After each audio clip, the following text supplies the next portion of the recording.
We live in the most connected age of human history. 1,000 voices can reach us in a second. 100 friends can send us messages in a day. Yet beneath this noise, something heavier lingers. A silence, a void, a loneliness so sharp that it cuts even in crowded rooms. Loneliness is not simply the absence of people. It is the absence of being seen, of being known. One can sit in a family gathering, surrounded by laughter, and still feel like a ghost. One can share daily photos, updates, and jokes online, and yet ache for a single conversation that reaches below the surface. The modern world promised us connection. Smartphones, social networks, instant messages, all invented to bring us closer. But like mirrors, they show us only surfaces, and surfaces cannot hold us. Aristotle once wrote that man is a political animal, not in the sense of parties and power, but in the sense that our very being depends on community. To be human is to belong. Yet belonging is not the same as proximity. You can live among millions and feel unseen. You can share a bed and still feel alone. What has happened? Why, in an age of connection, do we feel more isolated than ever? The answer lies in the depth of our encounters. Modern life trades intimacy for speed. We skim the surface of each other's lives, likes, comments, emojis, but rarely dive deeper. Relationships become efficient, not transformative. We are surrounded by contact, but starved of communion. The philosopher Martin Buber spoke of two kinds of relations, I-it and I-thou. In an I-it relation, we treat others as objects, roles, functions, utilities. The cashier, the colleague, the stranger online. Useful, polite, but shallow. In an I-thou relation, the other is not an object but a presence, a soul, a being encountered in their fullness. Modernity has made us experts in I-it, but amateurs in I-thou. We know many, but we meet few. This is why loneliness persists. Not because we are physically alone, but because true encounter has become rare.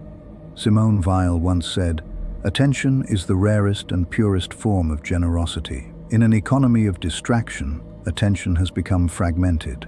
Every notification shatters focus. Every scroll divides us. And so, no one truly looks. No one truly listens. We speak, but our words scatter into the wind, lost in infinite feeds. We ache not for replies, but for recognition, for the unbroken gaze of someone who truly sees. Yet loneliness is not only external, it is also internal. For there is another form of loneliness, the loneliness of the self with itself. We avoid silence not because it is empty, but because it is full of the questions we refuse to ask. Who am I, really? What do I long for? What do I fear? To be alone with ourselves is to confront the raw truth of our own existence. Camus called it the absurd, the confrontation between our hunger for meaning and the indifference of the universe. In the constant hum of modern life, loneliness confronts us with this silence of the cosmos, and it terrifies us. So we drown it in distraction. But loneliness, though heavy, is also a teacher. It reveals what is missing. It points toward what matters. The poet Rilke once wrote, "The highest form of love is to be the guardian of another's solitude." Perhaps the highest form of selfhood is to be the guardian of our own. To transform loneliness, we must first reframe it. Solitude is not the enemy. It is the ground from which authenticity grows. Montaigne, retreating into his tower, discovered that to think is to keep company with oneself. The mystics withdrew into deserts and caves not to escape the world, but to learn how to return to it more deeply. The cure to loneliness is not endless company. It is meaningful company. And meaningful company begins with the courage to sit in silence, to meet oneself, to listen to one's own depths without fleeing. Only then can we meet another, not as a mask seeking validation, but as a being ready to share. The loneliness of modern life is sharpened by comparison. Online we see curated lives, filtered beauty, staged joy, rehearsed intimacy. And in contrast, our own solitude feels unbearable. Yet Kierkegaard warned us, the crowd is untruth.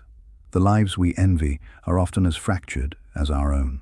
The images we consume are surfaces, not souls. To compare oneself to illusions is to deepen loneliness with lies. Loneliness is also political. Michel Foucault spoke of the panopticon, a prison where prisoners internalize the gaze of authority. Modern life is its own panopticon. We are watched by invisible audiences, and so we perform. Performance isolates, for if one loves your mask, you remain unknown. And to be unknown, even when praised, is to be alone. How then do we resist? First, by slowing down. A single unbroken conversation, unhurried and without screens, is a rebellion against isolation. To ask not, "How are you?" but "How are you really?" is to crack the shell of loneliness. Second, by daring to be vulnerable. Loneliness thrives in pretense. We hide our wounds, fearing rejection, but in hiding them, we guarantee isolation. Connection is born not from perfection, but from shared fracture. The Japanese art of kintsugi teaches us that brokenness, when revealed and mended, becomes beauty. So too with souls. Finally, by expanding our gaze beyond ourselves. Alfred Adler believed that the cure for many neuroses was contribution, to turn outward, to serve, to participate. Loneliness shrinks when we see ourselves as part of a larger whole, a life that connects, creates, gives.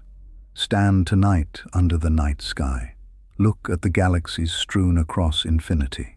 In the immensity of the cosmos, each human life may seem unbearably small, and yet loneliness dissolves when we realize even the stars burn alone, yet together they light the night. You are not a void, you are a flame. To live is not to escape loneliness, but to transform it, from absence into presence, from isolation into solitude, from silence into connection. The loneliness of modern life is real, but so is the possibility of meeting, to be seen, to see, to listen, to touch another soul in its trembling truth. That is the cure. Not endless contact, but genuine encounter. Not noise, but depth. Loneliness reminds us of what we hunger for, and in that hunger lies the path to wholeness. You are not alone. You are waiting to be met by others, and first by yourself. You've just been watching the Silent Climb Studio, a place where silence speaks louder than noise.